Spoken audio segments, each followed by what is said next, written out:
Welcome students in my YouTube channels Amit Gupta Drug Pharmacology. Today we discussing about the digitalis. BPT 4 semester students की आज मैं आपकी third unit शुरू कर रहा हूँ। थर्ड यूनिट आपकी basically drug acting on cardiovascular disease है। जो ड्रग आपकी कार्डियोवास्कुलर डिसऑर्डर में यूज़ की जाती है उनको हम पढ़ेंगे। और इसमें आपका जो फर्स्ट जो टॉपिक है वो है drug use for heart failure. जो हार्ट फेलियर में ड्रग यूज़ करती हैं उसको हमें पढ़ना है। तो डिफरेंट टाइप की ड्रग यूज़ होंगी। तो आज हम पढ़ते हैं इसमें जो ड्रग प्राइमरी यूज़ होती है वो क्या है, डिजिटलिस। डिजिटलिस को स्टार्ट करते हैं। तो डिजिटलिस स्टार्ट करने से पहले हमको पहले ये पता होना चाहिए कि हार्ट फेलियर है क्या। हार्ट फेलियर को बेसिकली हम बोलते हैं कंजस्टिव हार्ट फेलियर। तो पहले हम हार्ट फेलियर क्या है, अब जिसका मेन किसी को फेल करना हार्ट फेलियर क्या हो जाएगा।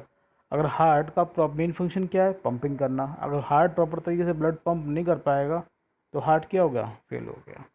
तो मतलब जब हार्ट प्रॉपर तरीके से ब्लड को पंप नहीं कर पाता है, जो पंप ब्लड को जो उतने अमाउंट पे पंप नहीं कर पाता जितने अमाउंट की बॉडी को नीड होती है, तो उस कंडीशन को हम बोलते हैं congestive heart failure.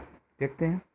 Congestive heart failure यानी कि CHF is a disease in which the heart is unable to pump sufficient amount of the blood to satisfy the metabolic requirement of different part of the body। ठीक है। तो congestive heart failure disease है जिसमें heart जो sufficient amount of blood होता है वो pump नहीं कर पाता है जितनी की रिक्वायरमेंट डिफरेंट बॉडी के डिफरेंट बॉडी के मेटाबॉलिक एक्टिविटी के लिए जितनी रिक्वायरमेंट होती है उतने अमाउंट में हार्ट ब्लड पंप नहीं कर पाता है। उस डिसीज़ को हम बोलते हैं congestive heart failure. Congestive heart failure can be the result of number of disease including hypertension, myocardial infection, cardiac arrhythmia और aortic stenosis. Congestive heart failure जो डिसऑर्डर है वो बहुत सारे डिसीज़ के कारण हो सकता है, जैसे हाइपरटेंशन, ब्लड प्रेशर बहुत ज़्यादा बढ़ा हुआ है काफ़ी टाइम से, उसी कारण भी कंजस्टिव हार्ट फेलियर हो सकता है। मायोकार्डियल इन्फेक्शन यानी कि कोई मायोकार्डियल मसल्स है वो आपकी डैमेज हो गई है हार्ट की, तो उस कंडीशन की वजह से भी कंजस्टिव हार्ट फेलियर हो सकता है। कार्डियक एरिथीमिया यानी कि हार्ट रेट काफ़ी ज़्यादा बढ़ी हुई हैं, काफ़ी ज़्यादा घटी हुई हैं, एबनॉर्मलिटी है, कभी बढ़ रही है कभी घट रही है, उस कंडीशन के कारण भी कंजस्टिव हार्ट फेलियर हो सकता है। और ऑर्टिक स्टेनोसिस मतलब क्या, ऑर्टा जो आपकी हार्ट से निकल रही है उसमें कहीं बहुत ज़्यादा कॉन्ट्रैक्शन हो गया है और उसके कारण भी हार्ट का प्रॉपर तरीके से सर्कुलेशन नहीं हो पाता है। That are also responsible for the congestive heart failure. ठीक है।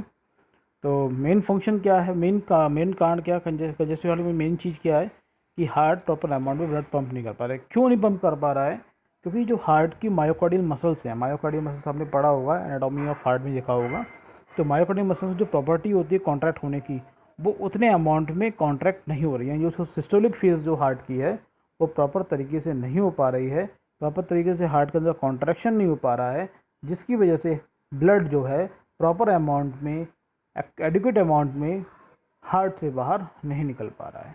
अब इस कैपेसिटी को बढ़ाने के लिए हम जो ड्रग यूज़ करते हैं वो है डिजिटलिस। तो digitalis is a cardiac glycoside भी कहते हैं डिजिटलिस को। ये क्या है, ग्लाइकोसाइडिक ड्रग है, हैविंग ए कार्डियक एनाट्रोपिक प्रॉपर्टी, जिसमें एनाट्रोपिक प्रॉपर्टी ऑफ हार्ट होती है। एनाट्रोपिक का मतलब क्या होता है, पहले इस चीज़ को समझ लीजिए। आप दो टर्मिनोलॉजी पढ़ेंगे, एक एनाट्रोपिक, क्रोनोट्रोपिक। एनाट्रोपिक का मतलब क्या होता है कि किस कॉन्ट्रैक्टिलिटी से रिलेशन होता है। Inotropic is the related to the inotropic related to the contractility. अगर हार्ट की कॉन्ट्रैक्टिलिटी बढ़ रही है तो एनाट्रोपिक प्रॉपर्टी है उस कंपाउंड में। और क्रोनोट्रोपिक प्रॉपर्टी होती है यानी कि हार्ट रेट बढ़ रही है तो वो क्रोनोट्रोपिक से रिलेटेड होती है। देखिए यहाँ के कंपाउंड क्या है, डिजिटलिस ओनली हार्ट रेट को बढ़ाएगा, यानी एनाट्रोपिक प्रॉपर्टी है। They increase the myocardial contractions, myocardial contractility and output in a hypodynamic heart without appropriate increasing in O2 consumption। Without मतलब O2 के कंजप्शन को, मतलब बिना ऑक्सीजन की डिमांड बढ़ा हुआ, बिना O2 के कंजप्शन के बिना ज़्यादा O2 के कंजप्शन के ये हार्ट की कॉन्ट्रैक्टिलिटी पावर को बढ़ा देते हैं। कौन से हार्ट की, हाइपोडायनेमिक हार्ट की, जो heart proper amount of blood नहीं कर पा रहा था, पंप नहीं कर पाता, उस हार्ट के मायोकार्डियल कॉन्ट्रैक्टिलिटी को बढ़ा देते हैं without increasing the O2 consumption या O2 demand. Efficiency of falling heart is increase, जिसकी वजह से जिस हार्ट की इफ़िशेंसी कम हो गई थी उस हार्ट की इफ़िशेंसी बढ़ जाएगी। अब इफ़िशेंसी का मतलब आप समझ सकते हैं, जैसे मैं आपको एक बाइक का एग्जांपल दूं तो हम बोलते हैं इफ़िशेंसी का रिलेशन क्या है कि जो बाइक कम तेल में ज़्यादा काम कर ज़्यादा दूर चलेगी उसकी इफ़िशेंसी हम ज़्यादा लेके चलेंगे। इस तरह से सेम यहाँ पर है कि O2 कंजप्शन, O2 क्या है यहाँ पर फ्यूल है हार्ट के लिए, O2 कंजप्शन नहीं बढ़ रहा है जबकि उसका पंप करने की प्रॉपर्टी है वो बढ़ रही है, तो उसका मतलब क्या, हार्ट की इफ़िशेंसी बढ़ गई है। ठीक है। Digital laminata is the source of digoxin. ये लैमिनेटा एक प्लांट होता है जिससे हमें डिजॉक्सिन मिलता है। The only glycoside that currently use, ये से अब मोस्टली जो है जी बहुत सारे मिलते थे लेकिन आज करंटली जो यूज़ है वो यही है डिजॉक्सिन का, जो डिजिटल लैमिनेटा से जो सोर्स से मिलता है। अदर लाइक डिजिटॉक्सिन्स डिजिटल परप्यूरा से मिलता है। उसके अलावा आपका ओवा बीएन जो मिलता है स्ट्रोपेंथस ग्रेटुअस नामक फ्रॉग होता है, उसकी अपर स्किन से मिलता था, लेकिन ये ना बहुत समय से यूज़ नहीं किया रहे हैं और ना ही मार्केट में अवेलेबल है। अभी जो यूज़ किया जा रहा है वो आपका क्या है, डिजॉक्सिन यूज़ किया जा रहा है। ठीक है। तो अब ये तो बात होगी इसके इंट्रोडक्शन के डिजिटलिस के बारे में। अब डिजिटलिस की हम मोड ऑफ एक्शन यानी मैकेनिज्म एक्शन की बात करेंगे। तो मैकेनिज्म एक्शन का ये हम मैकेनिज्म एक्शन या मोड ऑफ एक्शन इसको पढ़ें, ये थ्योरेटिकल पार्ट है। थ्योरेटिकल पार्ट से पढ़ने से पहले हम इसको फिगर पार्ट में देख लें तो फिगर पार्ट में समझ में अच्छा जाएगा। अगर हम फिगर में अच्छे समझ जाएंगे तो ये थ्योरेटिकल पार्ट हमें थोड़ा सा ईजी हो जाएगा, क्योंकि आपको लग रहा होगा ये बहुत बड़ी मोड ऑफ एक्शन हो गया। जब आप समझ जाएंगे तो मोड ऑफ एक्शन आपको इतना बड़ा नहीं लगेगा। तो समझते हैं with the help of figure. देखिए अब क्या होता है इसमें, डिजॉक्सिन जो बताया है मैंने, डिजॉक्सिन इज अ डिजिटलिस का एक केमिकल है जो इसका काम होता है, जो एक्टिव एपीआई है, मतलब एक्टिव केमिकल है किसका, डिजिटलिस का। कौन, डिजॉक्सिन। ये डिजॉक्सिन क्या करेगा, डिजॉक्सिन जो होते हैं, अब आपको मैं पेंसिल ले लेता हूँ समझाता हूँ आपको उसी से। डिजॉक्सिन जो होता है या डिजिटलिस होता है वो क्या करता है, ब्लॉक करता है किसको, सोडियम पोटेशियम एटीपीएस पंप को। सोडियम पोटेशियम एटीपीएस पंप को ब्लॉक कर देगा, ये एंजाइम को ब्लॉक कर देगा, जिसकी वजह से क्या होता है, सोडियम अंदर नहीं आ पाएगा और साथ में जो पोटेशियम है पोटेशियम अंदर नहीं आ पाएगा, पोटेशियम अंदर नहीं आ पाएगा और सोडियम बाहर नहीं आ पाएगा।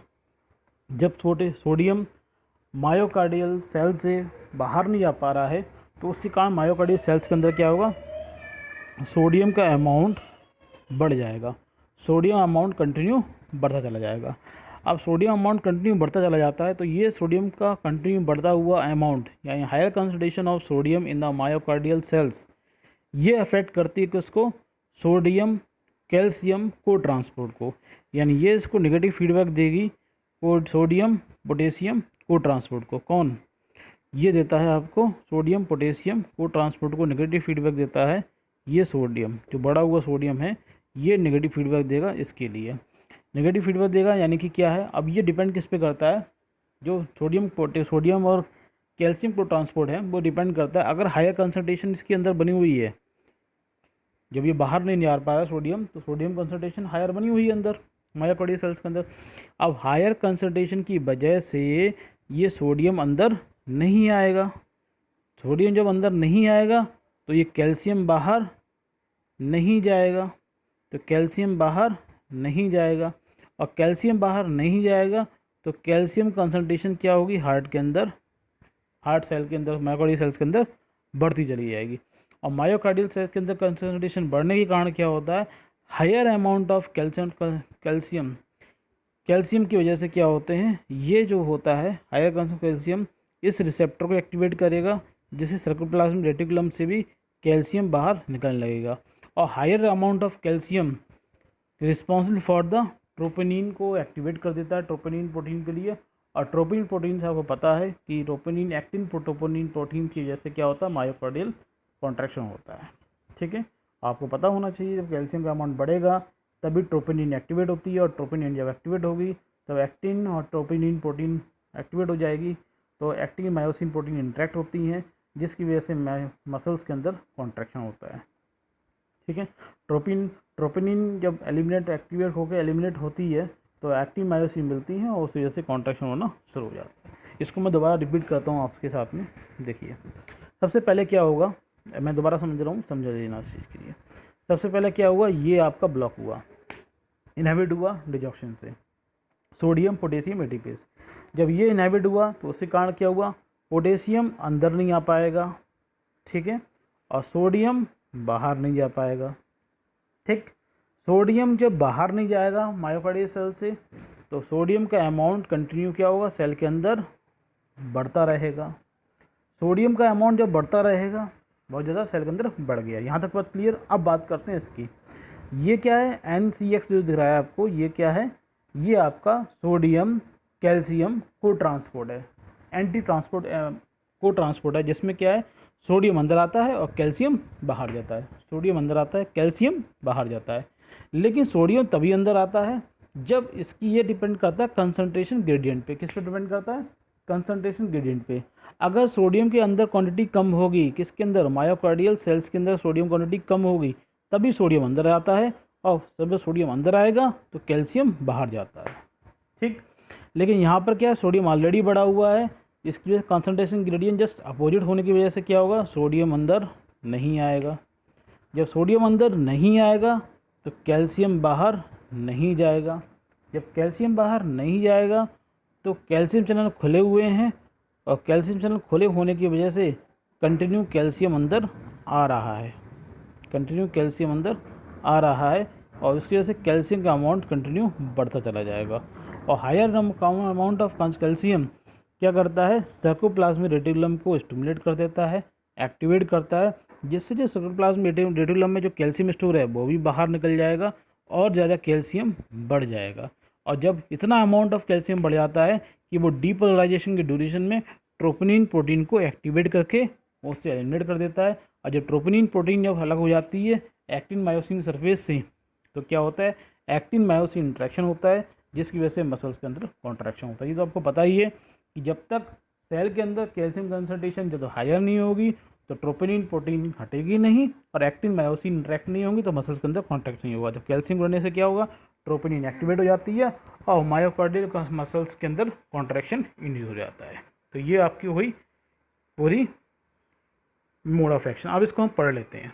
देखिए, digitalis increase force of cardiac contraction without affecting heart rate, consumption of oxygen. Digitalis क्या करेगा, मायोकार्डियल फोर्स, इनके फोर्स ऑफ कॉन्ट्रैक्शन को, हार्ट को बढ़ाएगा, विदाउट अफेक्टिंग हार्ट रेट पे कोई इफेक्ट नहीं पड़ेगा, ना ही ऑक्सीजन के कंजप्शन में कोई इफेक्ट पड़ेगा।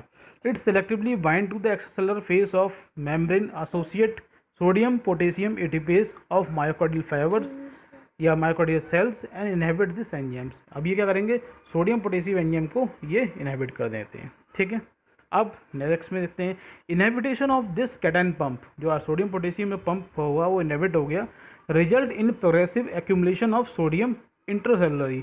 इसकी वजह से क्या हुआ, कंटिन्यू क्या हुआ, सोडियम का अमाउंट इन सेल के अंदर, मायोकार्डियल सेल के अंदर कंटिन्यू क्या हो रहा है, एक्यूमुलेशन हो रहा है, कंटिन्यू एक्यूमुलेट हो रहा है, कंटिन्यू बढ़ रहा है।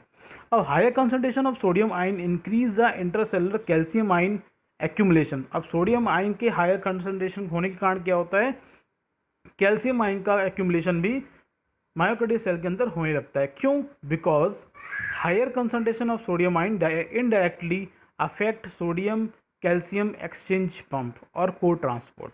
मैंने बताया ना, ये क्या करेंगे, हायर अमाउंट ऑफ सोडियम है वो किसको अफेक्ट करेगा, आपके इसको अफेक्ट करेगा, इसको अफेक्ट इनडायरेक्टली क्या करेगा, इसे रोक देगा, इनहिबिट कर देगा, जिसके कारण कैल्शियम बाहर नहीं आ पाएगा, और कैल्शियम की एंट्री जबकि कैल्शियम चैनल से कंटिन्यू हो रही है और बाहर नहीं जा पा रहा है, बाहर नहीं जा रहा है, एंट्री कंटिन्यू हो रही है, जिसकी वजह से कैल्शियम कंसंट्रेशन बढ़ता रहता है, कैल्शियम का एक्यूमुलेशन होता रहता है।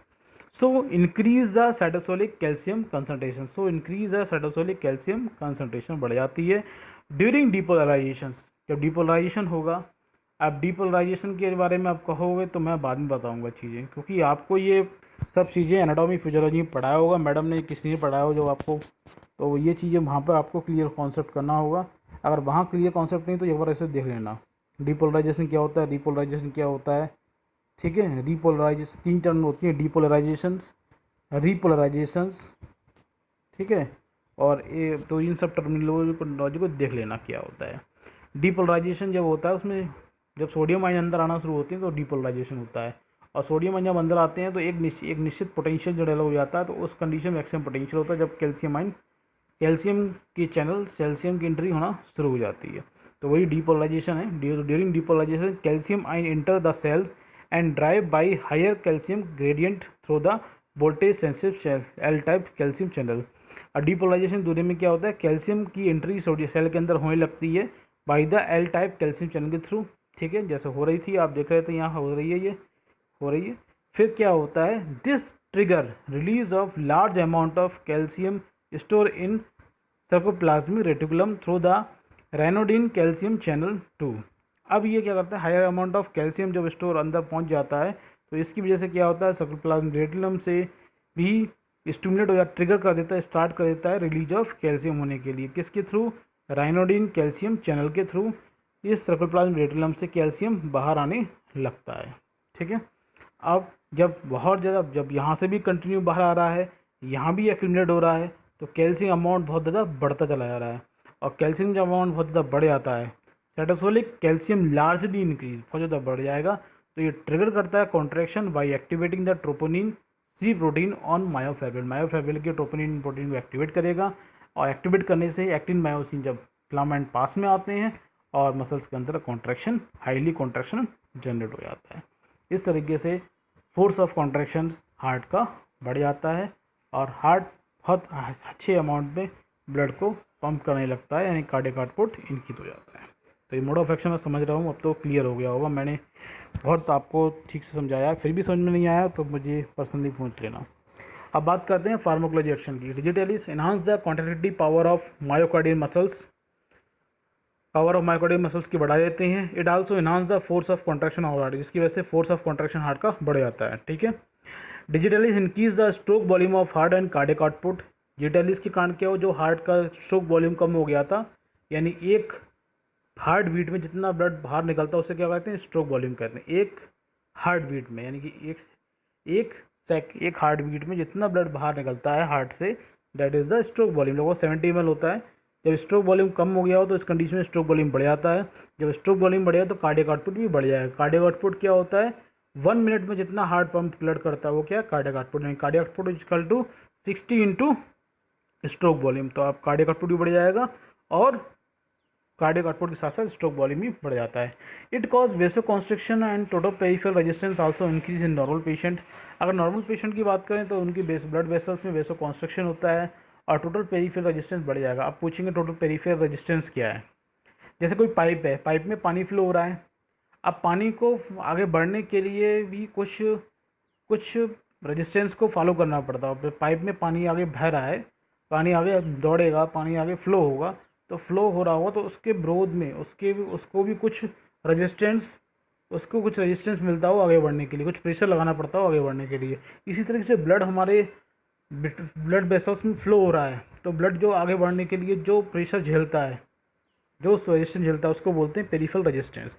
अब जब ब्लड वेसल्स कॉन्ट्रैक्ट होगी तो उसके क्या होगा, पेरिफेरल रेजिस्टेंस बढ़ जाएगा। ठीक है, peripheral resistance increase in normal patient but CHF patient does not affect the total fair resistance. जब सीएचएफ पेशेंट में टोटल फेयर रेजिस्टेंस पे कोई इफेक्ट नहीं पड़ता है, लेकिन नॉर्मल पेशेंट में नॉर्मल पेशेंट के में पेरिफेरल रेजिस्टेंस बढ़ जाएगा, साथ में वेसो कॉन्स्ट्रिक्शन होगा, यानी कि ब्लड प्रेशर भी बढ़ने के चांसेस हो सकते हैं in normal conditions but not in CHF patient. Digitalis produce diuretic effect in CHF patient. जो डिजिटलिस क्या करता है, जो सीएचएफ पेशेंट है, कंजेस्टिव हार्ट फेलियर पेशेंट है, उनमें डायरेक्टिक इफेक्ट प्रोड्यूस करता है but no any effect in the normal patient. Normal patient में कोई इफेक्ट जनरेट नहीं होता है। Higher concentration of digitalis cause CTZ activations. जब हायर डोज होता है डिजिटलिस की, वो आपके सीटीजेड को एक्टिवेट करती है। सीटीजेड मतलब chemo receptor trigger zone, C for chemo receptor trigger zone. ये आपका क्या होता है, मेडुला ऑब्लिंगेटा में होता है, जो वोमिटिंग सेंटर होता है। जब सीटीजेड एक्टिवेट होता है, सीटीजेड एक्टिवेट होने की वजह से ये क्या स्टिमुलेट करता है कि इसको वोमिटिंग सेंटर को, और जब वोमिटिंग सेंटर स्टिमुलेट होता है तो वोमिटिंग सेंटर स्टिमुलेट होने से हमें वोमिटिंग आती है, नोजिया जैसी फीलिंग होती है, घबराहट होती है, जीभ मचलाता है, ये सब कंडीशन बनती है। तो जब डिजिटलाइज के सीटीजेड एक्टिवेशन होगा तो नोशिया एंड वोमिटिंग जैसी कंडीशन बन जाएंगे। तो ये हुए फार्माकोलॉजी एक्शंस। अब बात करते हैं एडीएमई, कैसे ये डिजॉक्सिन एब्जॉर्ब होगी, कैसे मेटाबोलाइज होगी, कैसे बॉडी से बाहर निकलेगी। Digoxin is mostly lipid soluble है, तो so it is rapidly absorb from GID से आसानी से एब्जॉर्ब हो जाएगी। मैंने बताया था आपको, लिपिड सॉल्युबल तक ईजिली एब्जॉर्ब हो जाती हैं।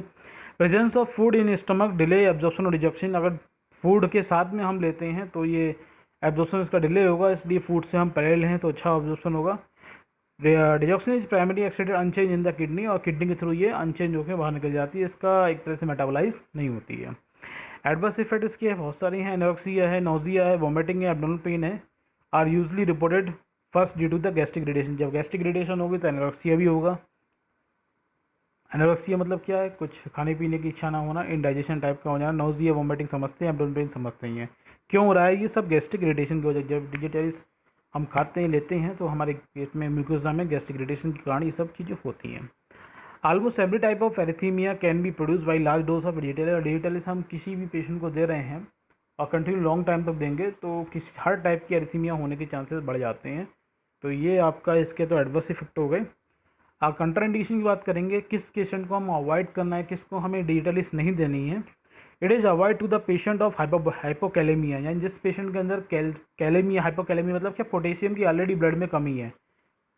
कैलेमिया, हाइपो मतलब कम होना, के मतलब पोटेशियम, और मिया मतलब ब्लड में जो मियो सफिक्स है मतलब क्या होता है, ब्लड। एनीमिया, मिया मतलब ब्लड का सफिक्स है। तो it is avoid to the patient of hypokalemia. Hypokalemia मतलब जिसमें पोटेशियम की कमी है उसको नहीं देना है। Elder renal and severe hepatic disease, किसी के अंदर रीनल कोई बुजुर्ग है उसको भी अवॉइड करेंगे, साथ में जिसको रीनल और हेपेटिक डिसीज है। मतलब रीनल मतलब किडनी डिसऑर्डर, और हेपेटिक डिसऑर्डर मतलब किडनी और लिवर डिसऑर्डर, दोनों टाइप के डिसऑर्डर जिसको हैं, या किसी कोई एक डिसऑर्डर उसको भी अवॉइड करेंगे। मायोकार्डियल इश्यमा की कोई है पेशेंट है तो उसको भी नहीं होंगे, और हाइपोथायराइडिज्म की कंडीशन, हाइपोथायराइडिज्म कंडीशन में भी नहीं देते हैं। मायोकार्डियल इश्यमा आप पूछेंगे क्या है, मायोकार्डियल इश्यमा मतलब क्या होता है, जो मायोकार्डियल टिश्यू होते हैं हमारे हार्ट के, वो उसमें किसी तरह से ऑक्सीजन किसी भी टिश्यू में नहीं पहुंच पा रही है किसी कारणवश, तो उसको बोलते हैं मायोकार्डियल इश्यमा, उसमें भी अवॉइड करते हैं। साथ में हाइपोथायराइडिज्म की कंडीशन में भी अवॉइड करते हैं। ये सब कंडीशन है जिसमें हम अवॉइड करते हैं, डिजिटलिस नहीं दे सकते। इंट्रैक्शन की बात करेंगे तो डायरेटिक कॉज हाइपोकैलेमिया, हाइपोकैलेमिया करते हैं, पोटेशियम लेवल को ब्लड में कम कर देते हैं, which increase the risk of digitalis arrhythmia. Potassium supplement should be given prophylactically. इसलिए क्या होता है, जब हाइपोकैलेमिया कंडीशन बन जाती है जिसकी वजह से क्या होता है, डिजिटलिस की अर्थीमिया होने के चांसेस बन जाते हैं। मतलब डायरेटिक अगर हम डिजिटलिस के साथ देंगे तो हाइपोकैलेमिया होने के चांसेस बढ़ जाते हैं, क्योंकि वो भी क्या, डायरेटिक के कारण भी पोटेशियम बाहर निकल रहा था और डिजिटलिस ऑलरेडी कम कर रहा था, तो हाइपोकैलेमिया के चांसेस बन ही जाएंगे दोनों एक साथ देंगे। तो पोटेशियम सप्लीमेंट इसलिए कहा जाता है कि अगर कोई डिजिटलिस ले रहा है तो पोटेशियम सप्लीमेंट भी साथ साथ लेते रहे, जिससे बॉडी के अंदर पोटेशियम की कमी ना हो। तो डायरेटिक के साथ में अगर डायरेटिक को हम डिजिटली के साथ देंगे तो हाइपोकैलेमिया की जैसी कंडीशन बन सकती है। इसलिए इन दोनों को जब ट्रीटमेंट दे रहे होते हैं किसी को, तो हम सप्लीमेंट में पोटेशियम जरूर देते हैं, जिससे कि प्रोफाइलेटिकली वो कम ना हो बॉडी के अंदर पोटेशियम आयंस। सेकेंड बात करें calcium synergism, the digitally synergism मैंने बताया था आपको एडिशनल इफेक्ट। तो कैल्शियम क्या हुआ, डिजिटलिस इफेक्ट को बढ़ा देता है, तो डिजिटलिस की प्रॉपर्टी को बढ़ा देता है। अब कैल्शियम की कोई प्रिपरेशन हम कुछ पेशेंट को दे रहे हैं जैसे डिजिटलिस दे रहे हैं तो उसकी इफेक्ट बढ़ जाएंगे, इसलिए कैल्शियम को अवॉइड करते हैं क्योंकि चांसेस ऑफ डिजिटल टॉक्सिसिटी बढ़ जाते हैं। तो इसलिए कैल्शियम को डिजिटलिस के साथ ना दें तो डिजिटलिस की डोज कम करनी पड़ेगी, पहले ना दे तो अच्छा ही रहेगा। Quinidine reduce the binding of digoxins to tissue protein as well as its renal and biliary clearance by inhibiting efflux transporter P-glycoproteins। सीधी सीधी बात करें तो क्यूनिडीन क्या होता है, क्यूनिडीन डिजॉक्सिन की डिफरेंट टाइप की प्रोटीन की बाइंडिंग को कम कर देते हैं। जब प्रोटीन से बाइंडिंग नहीं होगी तो फ्री फॉर्म ऑफ डिजॉक्सिन ज़्यादा अवेलेबल होगी। जितनी अमाउंट में ड्रग फ्री फॉर्म में अवेलेबल होती है तो उतना वो ड्रग एक्टिव होगी, मतलब जो फ्री फॉर्म होगी वही रिस्पॉन्स देती है। तो जितने अमाउंट में फ्री ड्रग होगी उतना ज़्यादा अमाउंट में एक्शन देगी। यानी क्यूनिडीन के कारण क्या हो रहा है, डिजॉक्सिन किसी प्रोटीन से बाइंड नहीं हो रही है तो एक्टिव फॉर्म में यानी फ्री फॉर्म में वो ड्रग ब्लड में ज़्यादा है, तो उसका मतलब उसका इफेक्ट क्या होगा, ब्लड में बढ़ जाएगा ड्यू टू द क्यूनिडीन। साथ में ये कर रहे हैं रीनल और बाइलरी क्लियरेंस को कम कर रहे हैं, यानी कि रीनल से यानी किडनी से जो है और बाइल्स के थ्रू जो डिजॉक्सिन निकल रही थी बाहर वो भी निकलना कम हो जाती है, जिसके कारण ब्लड के अंदर ऑलरेडी डिजॉक्सिन लेवल बढ़ जाता है। यानी प्लाज्मा कंसंट्रेशन और डिजॉक्सिन क्या होती है, डबल हो जाती है, जिसके कारण टॉक्सिसिटी और डिजिटॉक्सिन हो सकती है। इसलिए क्यूनिडीन को भी हम डिजॉक्सिन के साथ ना दें, ये अवॉइड करें, क्योंकि क्यूनिडीन की वजह से डिजॉक्सिन का ब्लड के अंदर कंसंट्रेशन डबल हो जाती है। क्यों हो जाएगी, क्योंकि एक तो वो प्रोटीन से किसी बाइंड नहीं होगी, फ्री फ्रॉम में ज़्यादा अवेलेबल होगी, साथ में उसका रीनल क्लियरेंस यानी किडनी के थ्रू, बाइल के थ्रू वो बाहर नहीं जाती है, एक्सक्रीट आउट नहीं होती है, और ब्लड में उसका कंटेंट लेवल बढ़ जाता है, जिससे टॉक्सिसिटी के चांसेस बढ़ जाते हैं। ठीक है। Adrenergic drugs can induce arrhythmia in digitalis patient. जो एडिनर्जिक ड्रग्स हम किसी पेशेंट को देते हैं तो एरिथीमिया के चांस बढ़ जाते हैं, जो डिजिटलिस ऑलरेडी पेशेंट वो ले रहा है। इसलिए हम एडिनर्जिक ड्रग भी ना दें जो डिजिटलिस पेशेंट ले रहा है। इसके दोनों के साथ में होने की वजह से क्या होता है कि एरिथीमिया के चांसेस बढ़ जाते हैं। Succinylcholine can induce arrhythmia in digitalis patient. Succinylcholine भी हम उस पेशेंट को ना दें जो डिजिटलिस ले रहा है, उसके कारण भी एरिथीमिया होने के चांसेस बढ़ जाते हैं। तो ये सभी हुए इंट्रैक्शंस। एक इंट्रैक्शन और रह गया है, वो बेसिकली फार्माकोकाइनेटिक प्रोफाइल की बेस पे है कि डिजॉक्सिन एब्जॉर्प्शन में be reduce by metoclopramide, sucralfate, antacid, neomycin, sulfasalazine. यानी जितने मेटाक्लोप्रोमाइड है, सुक्रालफेड है, एंटासिड है, नियोमाइसिन है, सल्फासालाजिन है, ये सभी ड्रग हैं। ये सभी ड्रग क्या करती हैं, डिजॉक्सिन के एब्जॉर्प्शन को कम कर देती हैं। Absorption of digoxin increase by, और कुछ ड्रग होती हैं वो एब्जॉर्प्शन डिजॉक्सिन को बढ़ा देती हैं, जैसे एट्रोपिनिक ड्रग है, एट्रोपिन ड्रग है, इंक्लूडिंग ट्राईसाइक्लिन एंटीडिप्रेसेंट ड्रग हैं। ये सभी क्या करती हैं, डिजॉक्सिन के एब्जॉर्प्शन को बढ़ा देती हैं। तो कहने का मतलब सीधी सीधी तो ये है, वो ड्रग जो कि गैस्ट्रिक कैनेटिक काम कर रही हैं, जो फूड को, जो हमारी एलिमेंट्री ग्लैंड को जल्दी इम्पटी कर देती हैं, जल्दी खाली कर देती हैं, तो वो डिजॉक्सिन के एब्जॉर्प्शन को कम करेंगी। और जो हमारे रेस्टलेस मूवमेंट को कम कर देती हैं, वो उस ड्रग के कारण क्या होता है, फूड आगे नहीं बढ़ता है, जैसे डिजॉक्सिन का एब्जॉर्प्शन बढ़ जाता है। ये आप थोड़ा याद करना पड़ेगा, कौन कौन सी ड्रग होती है उसके एब्जॉर्प्शन को बढ़ा देती है, कौन कौन सी ड्रग इसके एब्जॉर्प्शन को कम कर देती हैं। अब लास्ट में बचता है यूज़। तो यूज़ बेसिकली इसके दो ही हैं। The two main indication of digitalis are congestive heart failure, यानी CHF में यूज़ करते हैं। इसके अलावा आपका control of ventricular rate in atrial fibrillation of flutter. जो आर्ट्रियल फेब्रिलेशन एक टाइप का एरेथीमिया होता है, जिसमें आर्ट्रियम के अंदर जो कॉन्ट्रैक्टिलिटी होती है वो इन्फेक्टेड हो जाती है, वो हम बताएंगे आपको। तो एक तरह ventricular rate of atrium fibrillation हो जाता है, तो उस कंडीशन में भी इसे यूज़ करते हैं। मेनली आर्ट्रियल फेब्रिलेशन में यूज़ करेंगे और कंजेस्टिव हार्ट फेलियर में यूज़ करते हैं। तो ये यूज़ हो गए। तो ये कंप्लीट हुआ आपका डिजिटलिस। अगर आपको वीडियो समझ में आया हो तो लाइक कीजिएगा, और अगर कुछ चीज़ें नहीं समझ में आया हो तो कमेंट बॉक्स में पूछिएगा। और अगर अपनी चैनल सब्सक्राइब किया है, नहीं किया है तो सब्सक्राइब कीजिएगा। और आपको लगता है किसी को वीडियो शेयर करा जाए तो उसके हेल्पफुल हो सकता है, तो उसको ज़रूर शेयर कीजिएगा। तो नेक्स्ट वीडियो मिलेंगे next type of drugs use in congestive heart failure में। तब तक के लिए थैंक यू।